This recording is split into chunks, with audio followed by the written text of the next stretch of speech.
शांति। आज रविवार है और हम सभी अव्यक्त बाप दादा की मुरली सुनेंगे। आज की मुरली भी विशेष है। हम सब 87 वर्ष की मुरलियाँ सुन रहे हैं और ये जो मुरली है वो क्रिसमस के नज़दीक की मुरली है, 23 दिसंबर। और उस समय 87 साल में बहुत विदेशी आ गए थे। काफ़ी विदेशी बाबा के बच्चे पहुंच गए थे। खास इस लक्ष्य से भी उस समय आते रहे कि बाबा के साथ क्रिसमस मनाएंगे। 25 दिसंबर क्रिसमस का दिन होता है। उस दिन को बड़ा दिन भी कहते हैं। तो यहाँ पर खास बहुत सुंदर क्रिसमस ट्री भी सजाते थे और शाम को तो बहुत सुंदर कल्चरल प्रोग्राम भी होता था। फादर क्रिसमस भी बनता था कोई, और खूब मिठाई और स्वीट्स बांटते थे। तो बहुत कुछ प्रोग्राम होते थे डबल विदेशियों के। तो बाबा 23 तारीख को आए हैं और ख़ास बच्चों के साथ क्रिसमस मनाने। अच्छा मनाया होगा, हाँ, थोड़ा बहुत तो याद रहता है कि बाबा के साथ बच्चे कैसे क्रिसमस मनाते थे। तो वो भी बहुत अच्छी मुरली है, लेकिन साथ साथ सब बच्चों के लिए भी बहुत गहरी मुरली है, जिसमें बाबा ने 3 प्रकार के बच्चे बताए हैं। एक बच्चे वो हैं जो केवल वर्णन करने वाले हैं, ज्ञान सुनाते हैं, बहुत अच्छा सुनाते हैं, परंतु केवल वर्णन करने वाले। दूसरे हैं जो मनन करने वाले हैं, जो बाबा कहते हैं ना, जैसे गाय जुगाली करती है, वो भोजन को पचाने के लिए बार बार चबाती रहती है। तो इसलिए ज्ञान का मनन करते हैं, क्योंकि मनन करेंगे तभी तो मग्न रह सकेंगे। तो एक है वर्णन करने वाले, दूसरे हैं मनन करने वाले, और तीसरे हैं मगन रहकर अनुभव करने वाले। तो हम कौन है तीनों में से, हर एक अपने अंदर में झांक के देखे। तीनों का अलग अलग अनुभव होगा। तो वर्णन करने वाले क्या अनुभव करेंगे, मनन करने वाले क्या करेंगे, और मगन में रहकर अनुभव करने वाले वो कैसे अनुभव करेंगे। तो ये सारी बातें आज की मुरली में हम सुनेंगे। बहुत ही गहरी मुरली है, मनन करने की मुरली है, अनुभव करने की मुरली है। आज 2/5/2021 है और ये मुरली रिवाइज कर रहे हैं 23/12/87 की, 23/12/87 की। मनन शक्ति और मग्न स्थिति। आज डबल ताजधारी, डबल राज्य अधिकारी बनाने वाले बाबा कौन है? डबल ताजधारी और डबल राज्य अधिकारी बनाने वाले बाप विशेष अपने डबल विदेशी बच्चों से मिलन मनाने आए हैं। बाप दादा देख रहे हैं कि चारों ओर के डबल विदेशी स्नेही, सहयोगी, सदा सेवा के उमंग उत्साह से स्नेह और सेवा दोनों में आगे बढ़ते जा रहे हैं। बहुत अच्छा सर्टिफिकेट बाबा ने दिया डबल विदेशियों को। सदा सेवा के उमंग उत्साह से स्नेह और सेवा दोनों में आगे बढ़ते जा रहे हैं। हर एक के मन में ये उत्साह है क्या कि हमें बाप दादा की प्रत्यक्षता का झंडा लहराना है, बाबा को प्रत्यक्ष करना है। क्योंकि बाबा हमेशा मुरलियों में कहते रहे, डबल विदेशी भारत में आकर भारत के कुंभकर्णों को जगाएंगे, अर्थात प्रत्यक्षता लाएंगे। तो बाबा कहते हैं हर एक के मन में ये उत्साह है कि हमें बाप दादा की प्रत्यक्षता का झंडा लहराना है। हर दिन उत्साह के कारण, अभी उत्सव है आ रहा है क्रिसमस का, तो इसीलिए उत्साह में है। तो हर दिन उत्साह के कारण संगम युग के उत्सव प्रमाण अनुभव करते उड़ते जा रहे हैं। क्योंकि जहाँ हर समय उत्साह है, चाहे बाप दादा से याद द्वारा मिलन मनाने का, चाहे सेवा द्वारा प्रत्यक्ष प्राप्त होने के अनुभव के उत्साह में, दोनों उत्साह हर घड़ी हर दिन उत्सव का अनुभव कराते हैं। सदा उत्साह ही रहता है। दो बातें बाबा ने कही, चाहे याद द्वारा मिलन मनाने का उत्साह, चाहे सेवा द्वारा प्रत्यक्ष फल प्राप्त करने के अनुभव का उत्साह, ये दोनों उत्साह हर घड़ी हर दिन उत्सव का अनुभव कराते हैं। ऐसे नहीं उत्सव है तब उत्साह है, लेकिन जब उत्साह है तो सदा उत्सव ही है, ऑपोजिट हो गया। तो दोनों उत्साह हर घड़ी हर दिन उत्सव का अनुभव कराते हैं। दुनिया के लोग तो विशेष उत्सव के दिन उत्साह का अनुभव करते हैं, लेकिन ब्राह्मण आत्माओं के लिए संगम युग ही उत्साह का युग है। उत्साह का युग है सारा संगम युग। हर दिन नया उत्साह, उमंग, उल्लास स्वतः ही अनुभव होता रहता है। इसलिए संगम युग के हर दिन क्या करो, जबकि सारा संगम युग ही उत्साह का युग है, तो हर दिन क्या करो। इसलिए संगम युग के हर दिन खुशी की खुराक खाते बाप द्वारा अनेक प्राप्तियों के गुण गाते डबल लाइट बन सदा उत्साह में नाचते रहते हैं। सदा उत्साह कैसे रहे, तो बाबा कहते हैं संगम युग के हर दिन खुशी की खुराक खाते बाप द्वारा अनेक प्राप्तियों के गुण गाते डबल लाइट बन सदा उत्साह में नाचते रहते हैं। उत्सव में क्या करते हैं, यही करते हैं ना। उत्सव में क्या करते हैं, खाते हैं, गाते हैं और तीसरा नाचते हैं। खाना पीना, गाना और नाचना। अभी विदेश में विशेष क्रिसमस मनाने की तैयारियां कर रहे हैं। पश्चिमी दुनिया में तो क्रिसमस पर क्या सजाते हैं, भारत में भी सजाते हैं, लेकिन पश्चिमी दुनिया में तो खूब सजाते हैं।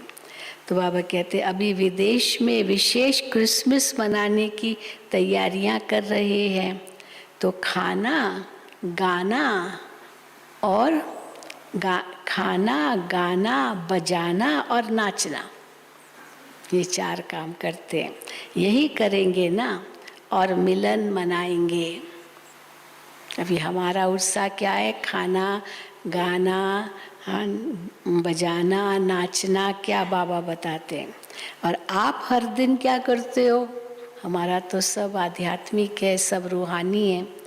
आप हर दिन क्या करते हो, अमृत वेले से लेकर रात तक यही काम करते हो ना। सेवा भी करते हो, सेवा माना, जो सेवा करते हो उस सेवा को क्या कहेंगे? सेवा अर्थात ज्ञान डांस करते हो। दूसरों को ज्ञान सुनाना माना ज्ञान डांस करना। तो सेवा अर्थात ज्ञान डांस करते हो। बाप दादा के गुणों के गीत आत्माओं को सुनाते हो, गाना। हाँ, तो पहला बताया डांस, तो ज्ञान डांस। फिर गाते हैं तो बाप दादा के गुणों के गीत आत्माओं को सुनाते हो। तो रोज उत्सव मनाते हो ना। कोई दिन ऐसा नहीं जो सच्चे ब्राह्मण ये कार्य न करते हो, जो दूसरों की सेवा न करते हो या बाबा के गुण गान न करते हो, ये कोई नहीं होंगे ऐसे ब्राह्मण। संगम युग का हर दिन उत्साह भरे उत्सव का दिन है।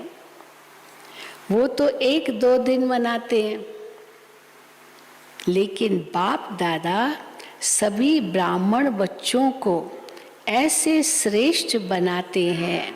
हाँ, ऐसे श्रेष्ठ बनाते हैं, ऐसी गोल्डन गिफ्ट देते हैं जो सदा के लिए संपन्न, सदा भरपूर बन जाते हैं।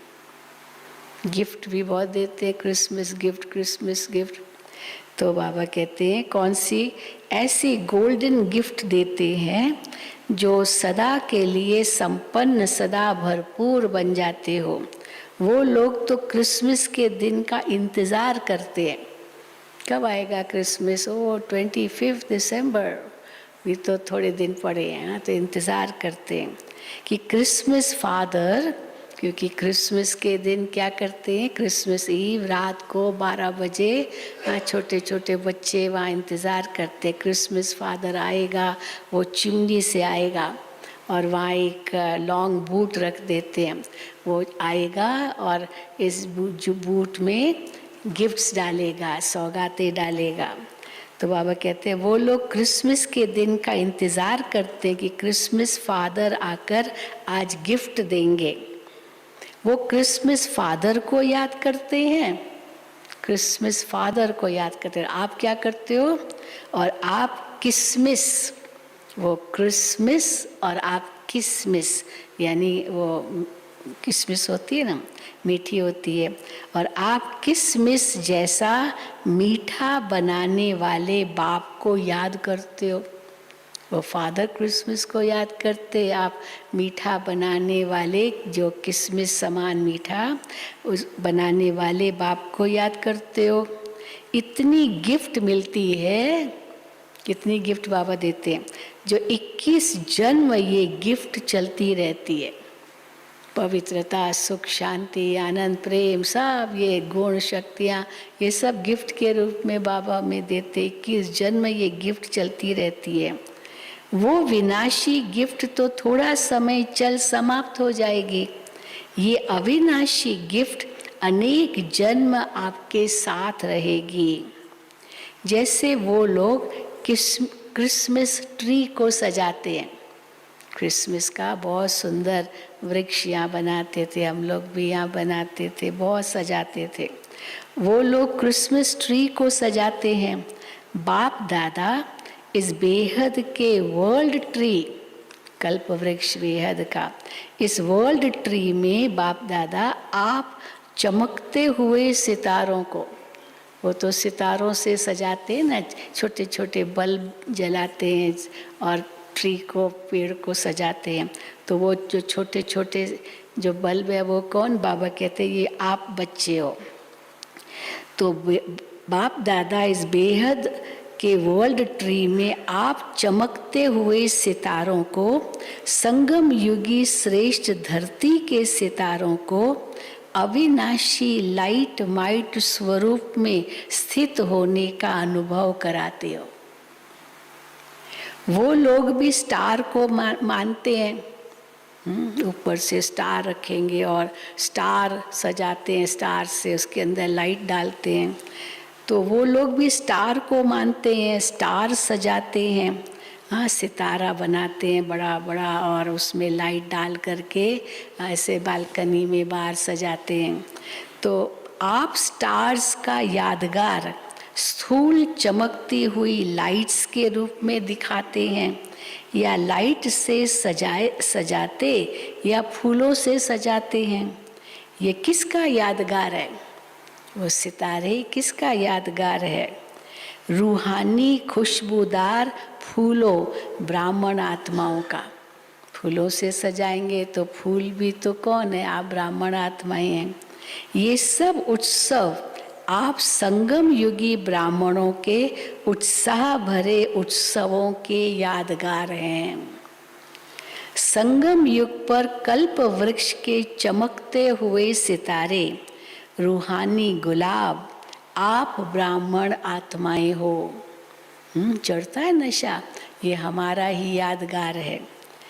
अपना ही यादगार स्वयं देख रहे हो। अविनाशी बाप द्वारा अविनाशी रत्न बनते हो, इसलिए अंतिम जन्म तक अपना यादगार देख रहे हो। अविनाशी बन जाते हैं तो अंतिम जन्म तक अपना यादगार देख रहे हो। डबल रूप का यादगार देख रहे हो। डबल रूप माना, हाँ, वैसे भी भक्ति मार्ग में भी देवियों का यादगार, देवताओं का यादगार वो भी है, तो डबल रूप में अपना यादगार देख रहे हो। संगम युग के रूप का यादगार भिन्न भिन्न रूप से रीति से दिखाते हैं, और दूसरा भविष्य देव पद का यादगार भी देख रहे हो। देवताओं की पूजा होती है, ये हमारा ही यादगार है। न सिर्फ अपने रूप का यादगार देखते हो, अपने रूप का तो यादगार देखते ही हो, लेकिन न सिर्फ अपने रूप का यादगार देखते हो, लेकिन आप श्रेष्ठ आत्माओं के श्रेष्ठ कर्मों का भी यादगार है। खाली रूप का यादगार नहीं है, कर्मों का भी यादगार है। बाप और बच्चों के चरित्र का भी यादगार है। जो जो कर्तव्य हम इस संगम पर करते हैं वो भी यादगार है। बाप और बच्चों के चरित्र का भी यादगार है। तो अपना यादगार देख सहज याद आता है ना। हाँ, शक्तियाँ तो हमारा ही यादगार है। असुरों का संहार किया, मना विकारों का संहार किया, तो ये सब हमारा ही यादगार है। अपना यादगार देख सहज याद आ जाता है ना कि हर कल्प हम ऐसी विशेष आत्माएं बनते हैं, बने थे, बने हैं और आगे भी बनते रहेंगे। हर कल्प में बनते रहेंगे। बाप दादा ऐसे सदा याद में रहने वाले, जिन्हों का यादगार भी है, क्योंकि इस समय याद में रहते हैं तो फिर यादगार भी है, ऐसे बच्चों को देख हर्षित हो रहे हैं। याद में रहने वालों का ये यादगार है। ये किनका यादगार है? याद में रहने वालों का यादगार। याद का महत्व यादगार देख रहे हो। तो डबल विदेशी बच्चों को अपना यादगार देख खुशी होती है ना। बाप दादा को डबल विदेशी बच्चों को देख डबल खुशी होती है। बाबा को बहुत खुशी होती थी डबल विदेशियों को देख के, डबल खुशी होती। क्यों?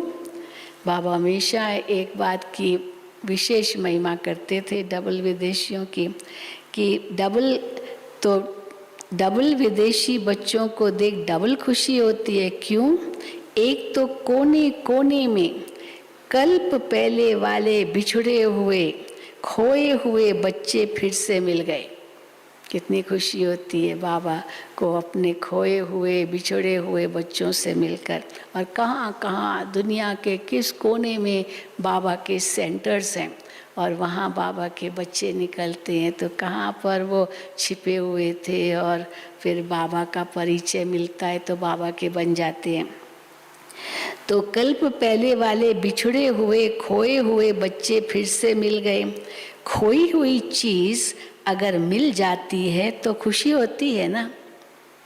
कोई चीज़ आपकी गुम हो गई और वो ढूंढा ढूंढा नहीं मिली और अचानक एक दिन मिल जाए, मान लो तो कितनी खुशी होती है, अरे ये चीज़ तो मैं ढूंढ रही थी, देखो, फिर हमने सोचा ये तो गुम हो गई, छोड़ो, लेकिन ये तो यहीं थी, तो कितनी खुशी होती है। बाप तो सभी बच्चों को देख खुश होते हैं, चाहे भारतवासी हो चाहे विदेशी। हाँ, लेकिन डबल विदेशियों को क्यों और किस लिए और भी खुशी होती है देखकर। दूसरी बात डबल विदेशी बच्चों की है जो भिन्न धर्म, भिन्न रीति रस्म के पर्दे के अंदर छिपे हुए होते भी, क्या नहीं उनका अलग धर्म, अलग भाषा, सब कुछ अलग, खान पान अलग, सब पैरवाइश अलग, बिल्कुल अलग, और कैसे ब्राह्मण कल्चर अपनाते हैं, सफ़ेद साड़ी पहनते हैं, सब कुछ करते हैं, सब जो कुछ भी उनके और बातें वो सब ख़त्म करके बाबा के पक्के बच्चे बन जाते हैं। तो बाबा कहते हैं दूसरी बात डबल विदेशी बच्चों की है जो भिन्न धर्म, भिन्न रीति रस्म के पर्दे के अंदर छिपे हुए होते भी इस पर्दे को सहज समाप्त कर बाप के बन गए। ये पर्दा हटाने की विशेषता है। ये हटाए पर्दे उन्होंने, जो भिन्नता थी भारत की संस्कृति से अलग, वो भिन्नता हटा दी। तो ये बाबा कहते हैं ये पर्दा हटाने की विशेषता है। पर्दे के अंदर से भी बाप को जानने की विशेषता, इतने पर्दों में थे फिर भी बाप को पहचान लिया।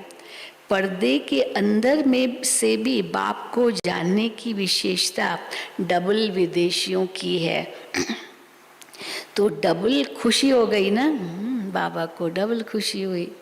डबल विदेशी बच्चों का निश्चय और नशा अपना अलौकिक है। मुझे एक भाई बता रहा था, मधुबन में पहली बार आया, तो कोई नया विजिटर आया होगा, तो देखा वो डबल विदेशी को, गोरी चमड़ी वाले तो होते तो पता चल जाता। तो उसने उससे पूछा क्या आप यहाँ स्टूडेंट हो, आप यहाँ पढ़ाई करते हो? हाँ बिल्कुल, रेगुलर, सफ़ेद कपड़े पहने थे मधुबन में। तो उनसे पूछा अच्छा आप मीट वीट नहीं खाते हो? कहता है नहीं। अच्छा आप मीट नहीं खाते हो, आप ब्रह्मचर्य में रहते हो? हाँ। तो जो वो पूछे वो हाँ हाँ करे। इतना उसको आश्चर्य हुआ कि ये डबल, ये विदेशी लोग जो कभी इन बातों को छोड़ नहीं सकते और बाबा के बच्चे बन गए, और कैसे ये सब इनसे छूट जाता। तो उसने तो बहुत कमाल गाई। फिर आके मुझे बताया उस भाई ने, विजिटर ने, कि ये बहन जी मैं तो बहुत खुश हुआ इनको देख करके, कैसे भारत की संस्कृति इन्होंने अपनाई है। तो देखो बाबा क्या कहते हैं, बाप दादा, हाँ, डबल विदेशी बच्चों का निश्चय और नशा अपना अलौकिक है। चलो वो तो बात थी, लेकिन फिर ज्ञान सुनाने लगा, बाबा का ज्ञान उसको सुनाने लगा, तो उसको और भी खुशी हुई कि ये तो भारत की संस्कृति की बातें सुना रहा है। तो इसीलिए हाँ कितनी सेवा हो जाती है। तो डबल विदेशी बच्चों का निश्चय और नशा अपना अलौकिक है। बाप दादा आज चारों ओर के डबल विदेशी बच्चों को विशेष सदा उत्साह में रहने वाले, हर दिन उत्सव मनाने वाले, हर दिन वरदाता बाप द्वारा विशेष वरदान व विशेष आशीर्वाद लेने की डायमंड गिफ्ट बड़े दिल से बड़े दिन के लिए दे रहे हैं। क्रिसमस डे बड़ा दिन मानते हैं, तो बड़े दिन के लिए दे रहे हैं। सदा उत्सव भरी जीवन, हाँ बाबा वरदान दे रहे हैं, सदा उत्सव भरी जीवन भव, सदा सहज उड़ती कला के अनुभवी श्रेष्ठ जीवन भव। अच्छा, फिर तो और भी बाबा के बहुत बच्चे आए थे, भारत के भी, तो इसलिए बाबा फिर मुरली चला रहे हैं जनरल। आज बाप दादा वतन में 3 प्रकार के बच्चों को देख रहे थे। 3 प्रकार कौन से देखे? पहला, वर्णन करने वाले, ज्ञान खूब सुनाते, बहुत अच्छा सुनाते, वर्णन करने वाले। दूसरे, मनन करने वाले। और तीसरे, अनुभव में मग्न रहने वाले। ये 3 प्रकार के बच्चे देश विदेश के सभी बच्चों में देखे। वर्णन करने वाले, मनन करने वाले और अनुभव में मग्न रहने वाले, ये 3 प्रकार के बच्चे देश विदेश के सभी बच्चों में देखे। अब वर्णन करने वालों की बात, वर्णन करने वाले ब्राह्मण तो अनेक देखे, मनन करने वाले बीच की संख्या में देखे, उनसे ज़्यादा देखे, अनुभव में मग्न रहने वाले उससे भी कम संख्या में देखे। वर्णन करना तो अति सहज है, क्या मुश्किल है ज्ञान वर्णन करना, वैसे ही ज्ञान है, अच्छा छोटा बच्चा भी कर सकता है, इतना सहज है। वर्णन करना तो अति सहज है। क्यों वर्णन करना सहज है? क्योंकि 63 जन्मों के संस्कार है। एक सुनना, दूसरा जो सुना वो वर्णन करना। भक्ति मार्ग में तो बहुत कथाएं सुनने का अनुभव है ना, तो वो वर्णन करने का भी अनुभव है। एक सुनना, दूसरा जो सुना वो वर्णन करना, ये करते आए हो। भक्ति मार्ग है ही सुनना या कीर्तन द्वारा, प्रार्थना द्वारा वर्णन करना। साथ साथ देह अभिमान में आने के कारण व्यर्थ बोलना, ये पक्के संस्कार रहे हैं। व्यर्थ भी तो बहुत बोलते हैं ना, आदत पड़ी हुई है बोलने की आदत, कुछ भी बोलते रहना, मतलब बोलना है, तो ये भी आदत है। तो इसीलिए वर्णन करना ज्ञान भी कोई बड़ी बात नहीं है, ये पक्के संस्कार रहे हैं। जहाँ व्यर्थ बोल होता है वहाँ विस्तार स्वतः ही होता है। जहाँ सार होगा ना तो वो तो 2 शब्दों में ही होगा। कई बार बात छोटी होगी, है ना, ऐसे लोग भी होते हैं, बात छोटी है लेकिन इतना वर्णन करते हैं, फिर हम कहते हैं भाई बात क्या है, इतना सारी बात इसने ऐसे, भाई बात क्या है? नहीं, पहले तो बैकग्राउंड बनाओ ना, तभी तो बात सुनाओ। भाई ज़रूरत क्या है, बात क्या है पहले, वो तो फिर छिपी जाती है इसमें। तो इसीलिए बाबा कहते हैं जहाँ व्यर्थ बोल होता है वहाँ विस्तार स्वतः ही होता है। स्वचिंतन अंतर्मुखी बनाता है। 10 शब्द को 2 शब्द में भी कह सकते हैं, जरूरी नहीं कि 10 शब्द बोलने। स्वचिंतन अंतर्मुखी बनाता है, पर चिंतन वर्णन करने के विस्तार में लाता है। तो वर्णन करने के संस्कार अनेक जन्मों के होने के कारण ब्राह्मण जीवन में भी अज्ञान से बदल ज्ञान में तो आ जाते हैं। वो संस्कार तो है, वो तो गए नहीं, तो ज्ञान में तो आ जाते हैं। हाँ, वो ज्ञान को वर्णन करने में जल्दी होशियार हो जाते हैं फिर, क्योंकि वर्णन करने के संस्कार हैं। तो ज्ञान को वर्णन करने में भी जल्दी होशियार हो जाते हैं। वर्णन करने वाले वर्णन करने के समय तक खुशी व शक्ति अनुभव करते हैं ना। कोई कोर्स करा के आया, भाषण करके आया, उसको कितनी खुशी होती है, हाँ मैंने बहुत अच्छा कोर्स करा। फिर अपनी महिमा खुद भी करेंगे, मैंने बहुत अच्छा भाषण किया, मैंने बहुत अच्छा कोर्स कराया।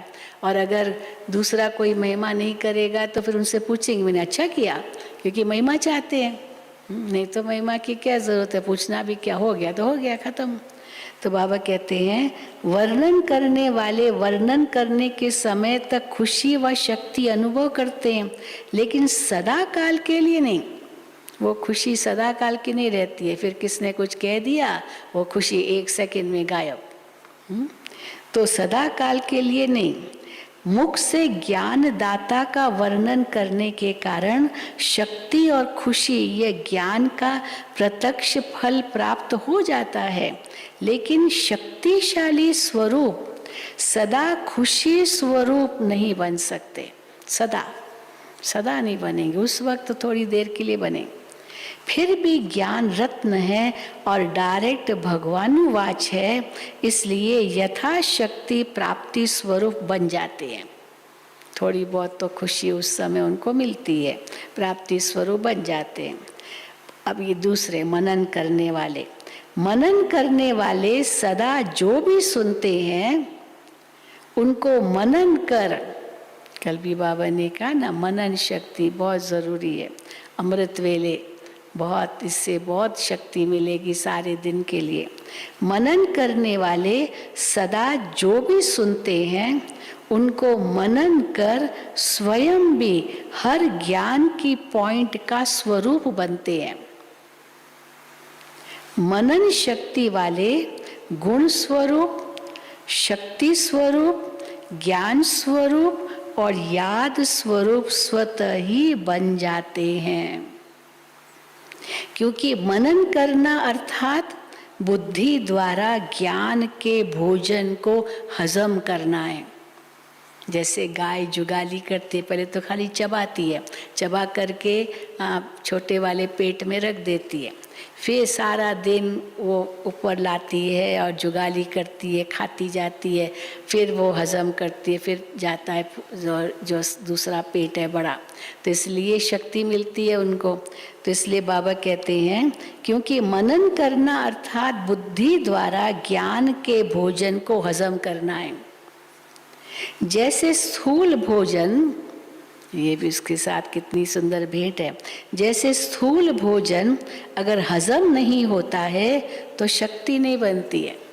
अब खा तो लिया, टेस्ट के लिए खा तो लिया, लेकिन वो हजम नहीं हुआ।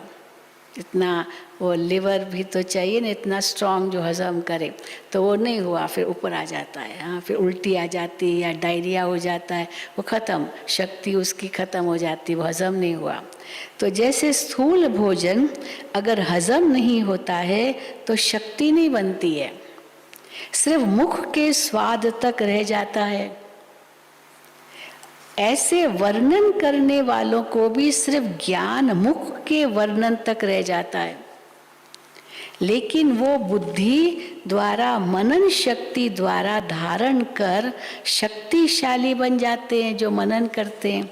तो दूसरे वो जो मनन करते हैं वो बुद्धि द्वारा मनन शक्ति द्वारा धारण कर शक्तिशाली बन जाते हैं।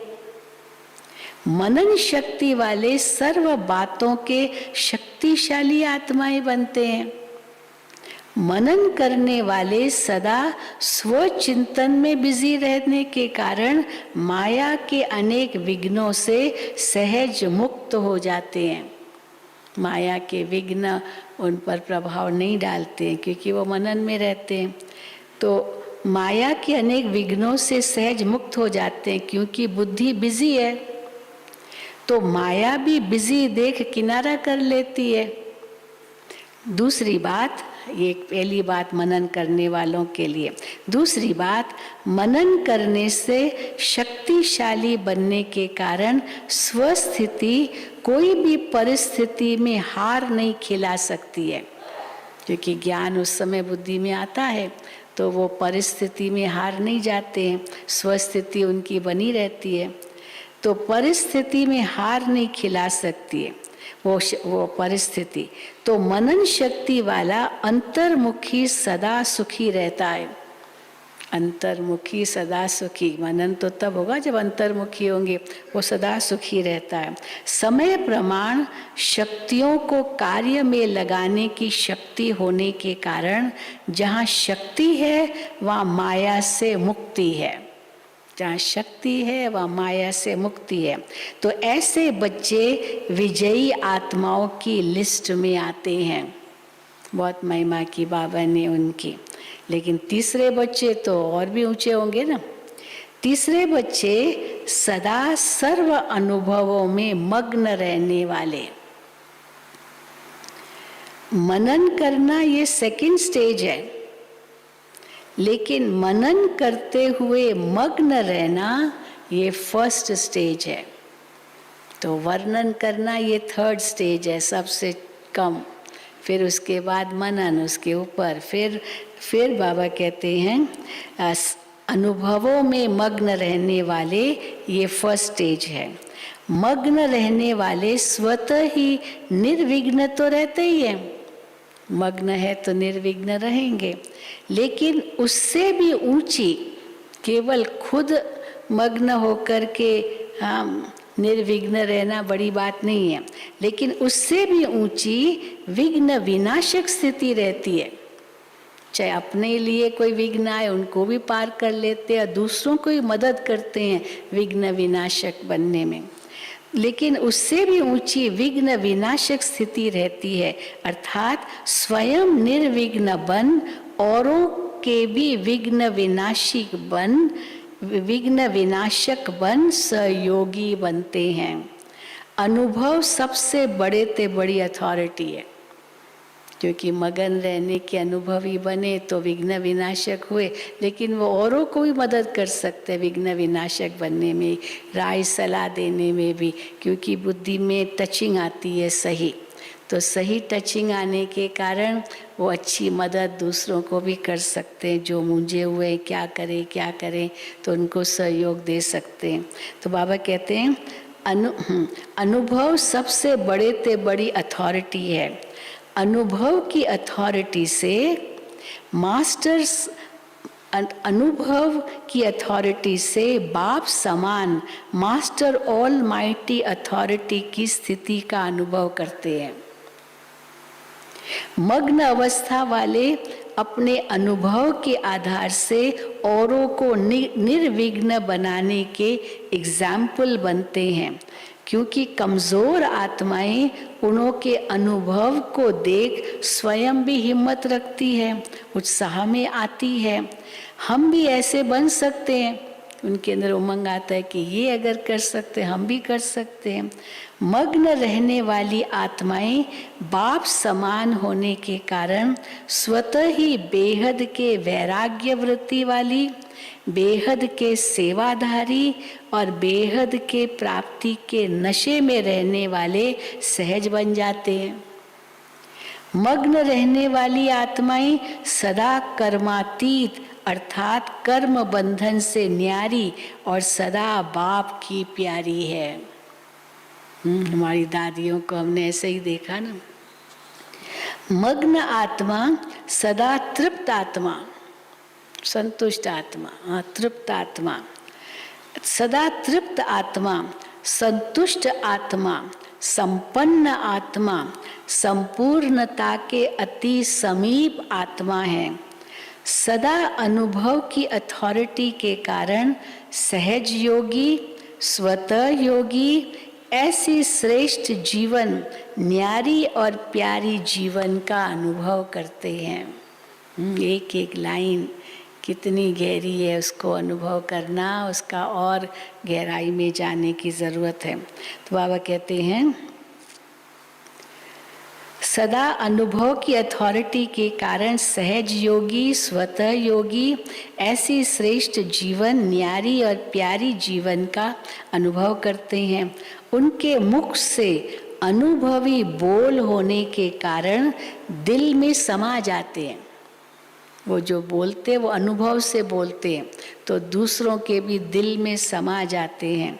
उनके मुख से अनुभवी बोल होने के कारण दिल में समा जाते हैं और वर्णन करने वाले के बोल दिमाग तक ही बैठते हैं, फिर दिमाग से उड़ जाते हैं, है ना। वर्णन केवल बहुत अच्छा किया तो लोग कहेंगे बहन जी ने बहुत अच्छा ज्ञान सुनाया, बहुत अच्छा सुनाया, हाँ बहुत खुश हुए, लेकिन फिर बाहर गए भूल गए, खत्म।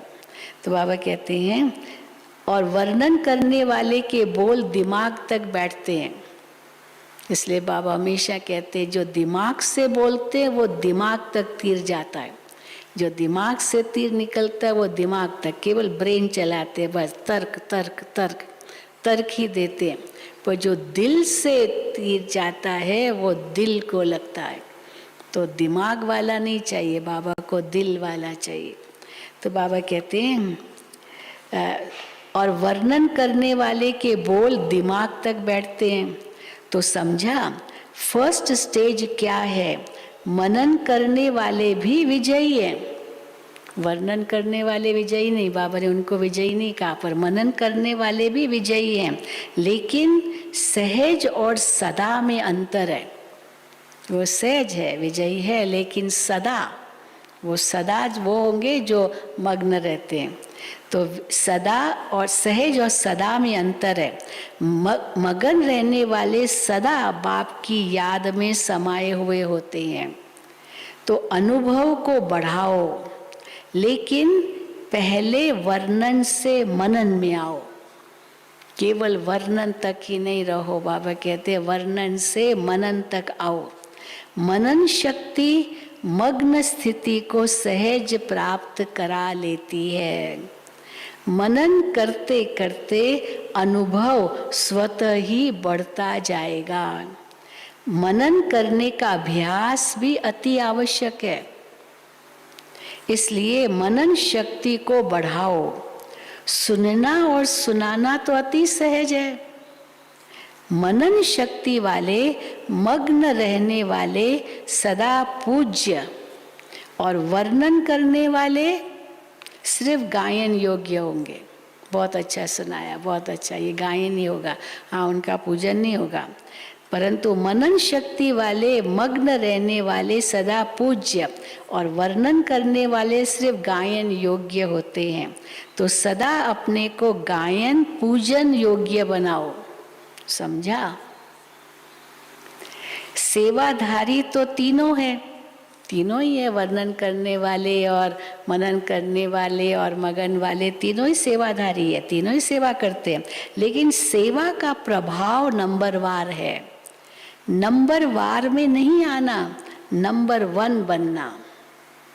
अच्छा, अभी हाँ याद प्यार, सदा अपने को डबल राज्य अधिकारी, डबल ताजधारी, श्रेष्ठ आत्मा अनुभव करने वाले, सदा मनन शक्ति द्वारा मगन स्थिति का अनुभव करने वाले, सदा बाप समान अनुभवी, मास्टर ऑल माइटी अथॉरिटी स्थिति के अनुभवी मूर्त बनने वाले, सदा अपने शक्तिशाली पूज्य स्थिति को प्राप्त करने वाले, ऐसे नंबर 1 सदा विजयी बच्चों को बाप दादा का याद प्यार और नमस्ते।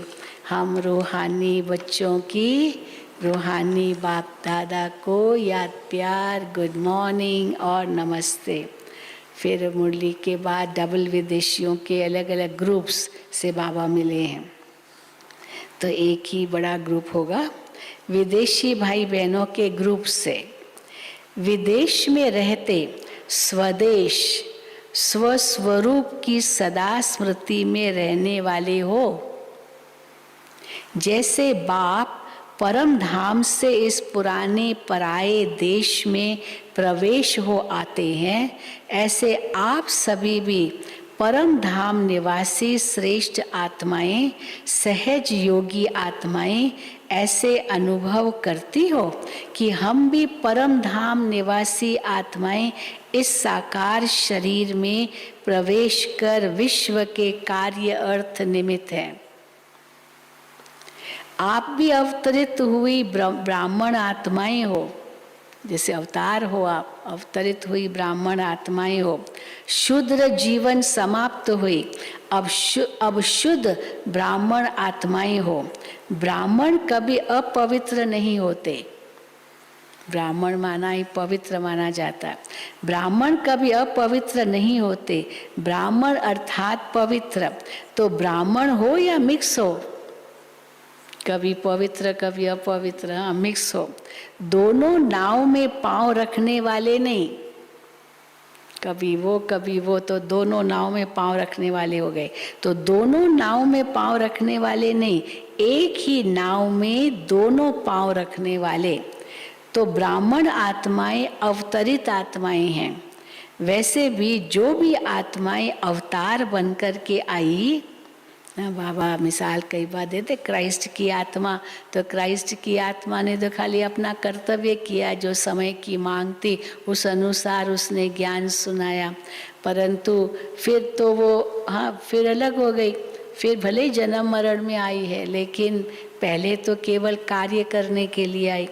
तो बाबा कहते वैसे भी जो भी आत्माएं अवतार बनकर आई है, अवतार रूप से प्रसिद्ध है।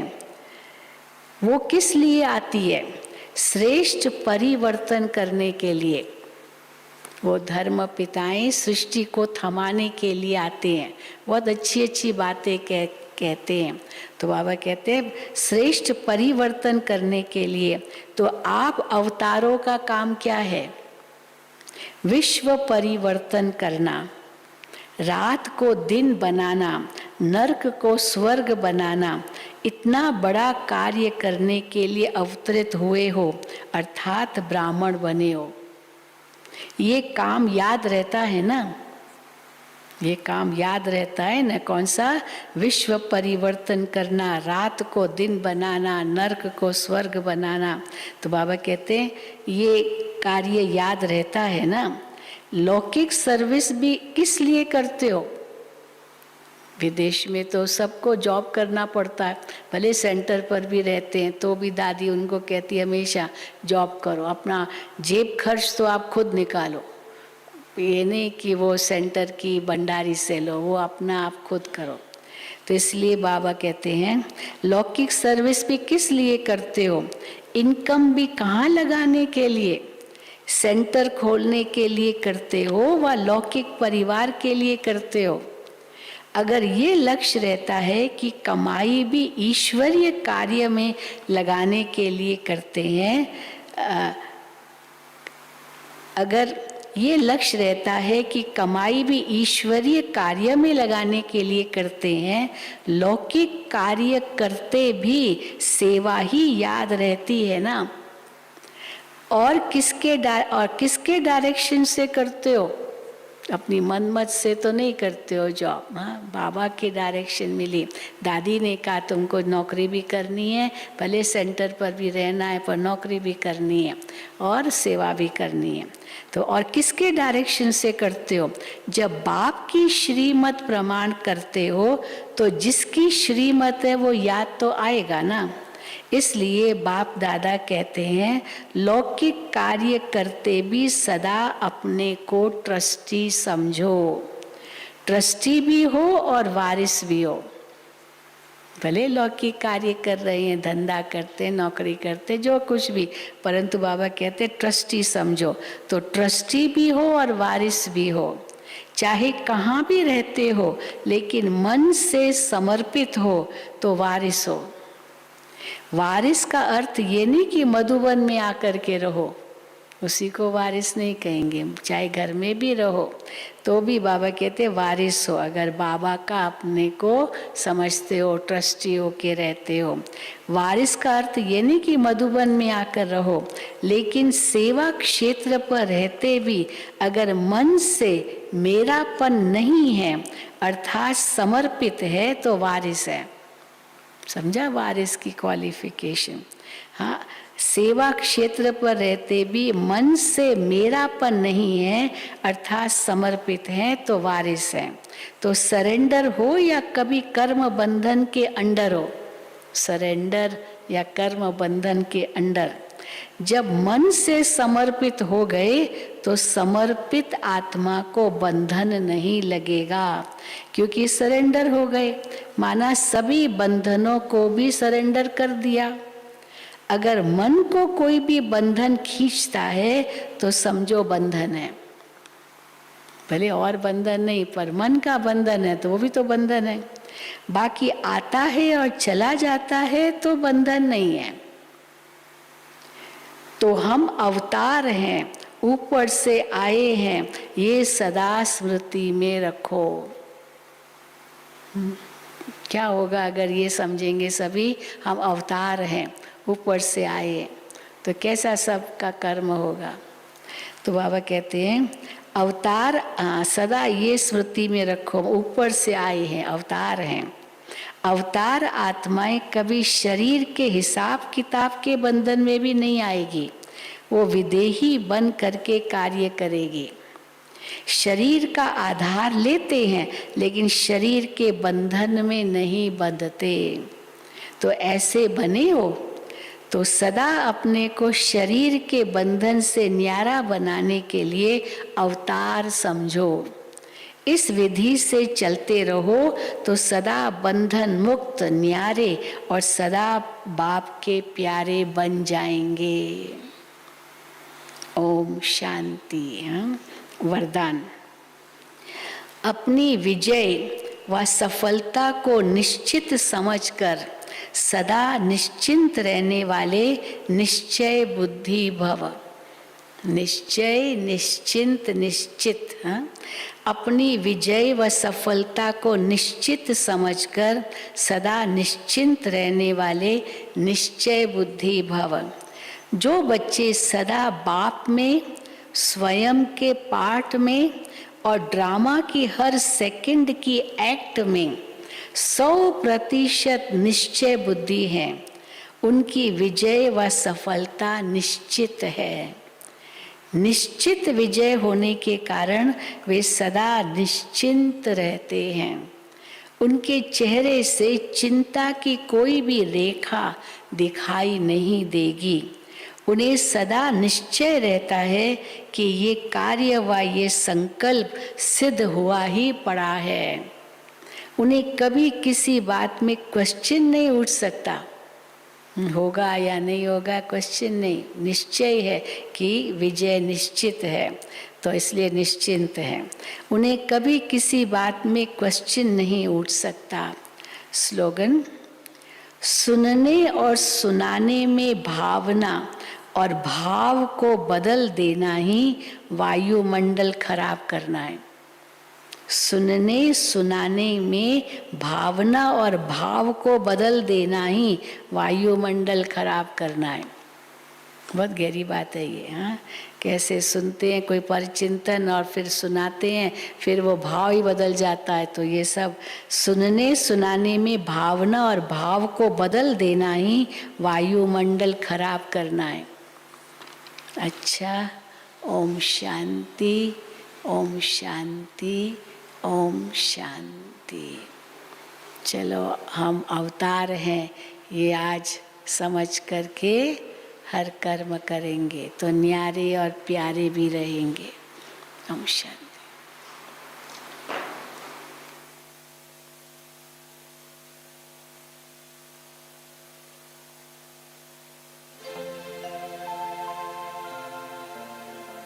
आ